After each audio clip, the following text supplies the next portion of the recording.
আসসালামু আলাইকুম, সুমাইয়াস কিচেনে সবাইকে স্বাগতম জানাচ্ছি আমার আজকের রেসিপি দেখার জন্য।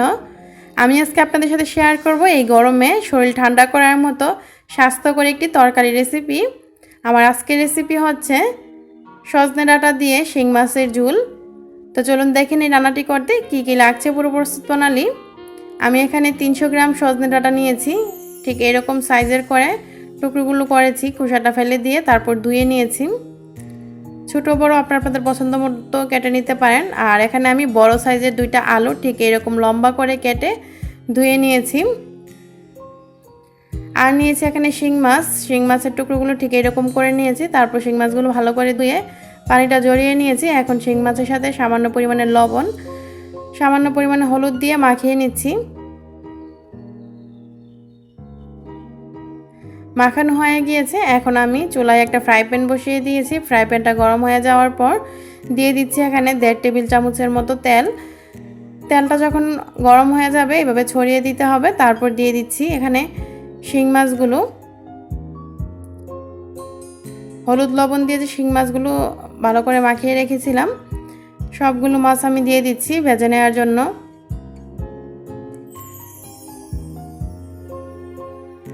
প্রায় 1.5 থেকে 2 মিনিট পর মাছগুলো উল্টিয়ে দিচ্ছি।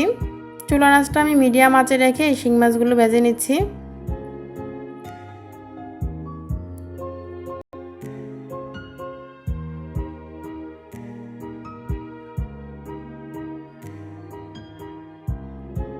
শিং মাছগুলো ঠিক এভাবে উল্টিয়ে আবারও 1.5 থেকে 2 মিনিট ভেজে নিব।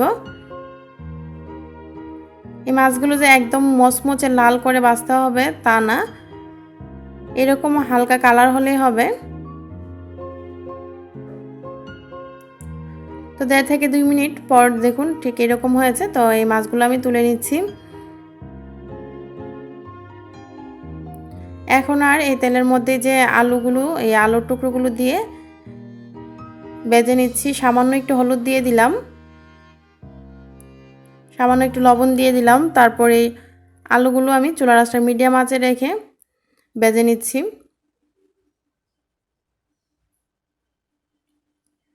এইভাবে উল্টিয়ে পাল্টিয়ে 3 থেকে 4 মিনিটেই ভাজা হয়ে যাবে। যখন দেখবেন ঠিক এইরকম হালকা একটু মচমচে আর একটু কালার চলে এসেছে, তখন আমি এখানে দিয়ে দিচ্ছি 2 টেবিল চামচ পেঁয়াজ বাটা আর আদা চা চামচ আদা বাটা, আদা চা চামচ রসুন বাটা। আমি আলুগুলো আর তুলিনি, আপনারা চাইলে তুলেও এই মশলাগুলো দিতে পারেন। তো এই মশলাগুলো দেওয়ার পর কিছুক্ষণ ভেজে নিচ্ছি যাতে কাঁচা গন্ধটা দূর হয়ে যায়। আমি কিন্তু আর কোনো তেল ব্যবহার করছি না, অল্প তেলে এই রান্নাটা করছি।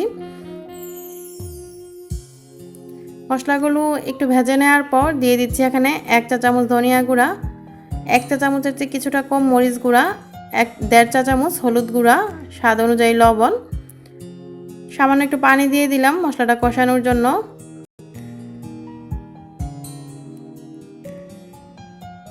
এভাবে নেড়ে চেড়ে সবগুলো মশলা আলুটার সাথে আমি মিশিয়ে নিচ্ছি। তারপর এখন 2 মিনিটের মতো কষিয়ে নিচ্ছি।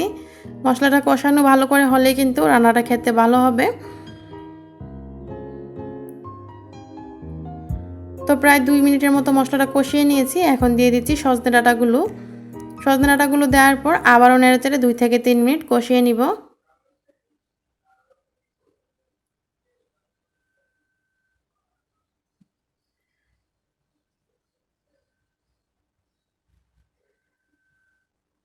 আমি মাঝে একবার নেড়ে দিয়েছিলাম। তো 2 থেকে 3 মিনিট এই সজনে ডাঁটাগুলো কষিয়ে নেওয়ার পর এখন পানি অ্যাড করে দিব। আর সজনে ডাঁটা আমাদের স্বাস্থ্যের জন্য কতটা উপকারী এটা আমরা সবাই কম বেশি জানি। আর এখন যেহেতু অনেক বেশি গরম পড়েছে, এই গরমে এই তরকারিটা আমাদের স্বাস্থ্যের জন্য আসলে অনেক উপকারী। তো আমি পানি অ্যাড করে দিচ্ছি এখানে 2 কাপের মতো। পানির পরিমাণটা বাড়িয়ে দিচ্ছি যেহেতু এটা ঝোল হবে, তাই আপনারা আপনাদের পছন্দ মতো বাড়িয়ে কমিয়েও দিতে পারেন। তো পানিটা দেওয়ার পর সবগুলো মাছ যে ভেজে রেখেছিলাম দিয়ে দিচ্ছি। তারপর ঢাকনা দিয়ে ঢেকে রেখে দিব বলক আসা পর্যন্ত। চুলার আঁচটা পর্যায়ে আমি ফুল আঁচে রেখেছি। কিছুক্ষণ পর এই যে বলক চলে এসেছে। আমি এখানে জিরা অ্যাড করি নাই, আপনারা চাইলে টালা জিরা গুঁড়ো অ্যাড করতে পারেন। আমি এখানে আস্ত কিছু কাঁচামরিচ দিয়ে দিলাম। আপনারা চাইলে ফালি করে দিতে পারেন যদি একটু জাল খেতে চান। তবে আমি আজকের এই তরকারিটা কিন্তু একদমই জাল করছি না। মাঝে মাঝে এইভাবে নেড়ে দিচ্ছি আর চুলার আঁচটা আমি মিডিয়াম আঁচে করে দিয়েছি। তরকারিটা ভালো করে জাল হওয়া পর্যন্ত অপেক্ষা করছি।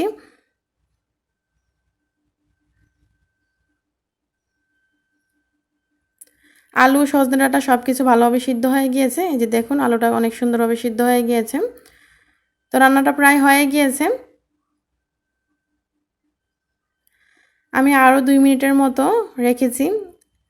2 মিনিট পর রান্নাটা পুরোপুরি হয়ে গিয়েছে। এখন আমি চুলাটা বন্ধ করে দিব। আপনারা যদি ধনেপাতা অ্যাড করতে চান ধনেপাতাও অ্যাড করতে পারেন এই সময়। আর যদি চান টমেটো কুচি দিতে টমেটো কুচিও দিতে পারেন আপনাদের পছন্দ মতো। তবে আমি যেভাবে রান্নাটা করেছি ঠিক সেভাবে আপনারা রান্নাটা করে দেখতে পারেন। তো চুলা থেকে নামানোর পর ঠান্ডা হওয়ার পর এই যে দেখুন ঠিক এইরকম হয়েছে। অল্প মশলা এবং অল্প তেলে এই রান্নাটা খেতে কিন্তু অসম্ভব ভালো লাগে। আশা করি আপনাদের কাছে রেসিপিটি অবশ্যই ভালো লাগবে। যদি রেসিপিটি ভালো লাগে লাইক দিয়ে দিবেন। রেসিপি সম্পর্কে কোনো প্রশ্ন থাকে কমেন্ট করবেন। আর এই রেসিপিটি কিন্তু আমরা সবাই কম বেশি রান্না করতে পারি। তারপরও যারা ব্যাচেলর এবং নতুন রাঁধুনি তাদের জন্য আমার আজকের এই রেসিপি। তো রেসিপিটি ভালো লাগলে চ্যানেলটি সাবস্ক্রাইব করে সাথেই থাকবেন। রেসিপিটি দেখার জন্য আপনাদের সবাইকে অসংখ্য ধন্যবাদ। সবাই ভালো থাকবেন, আমার জন্য দোয়া করবেন। আল্লাহ হাফেজ।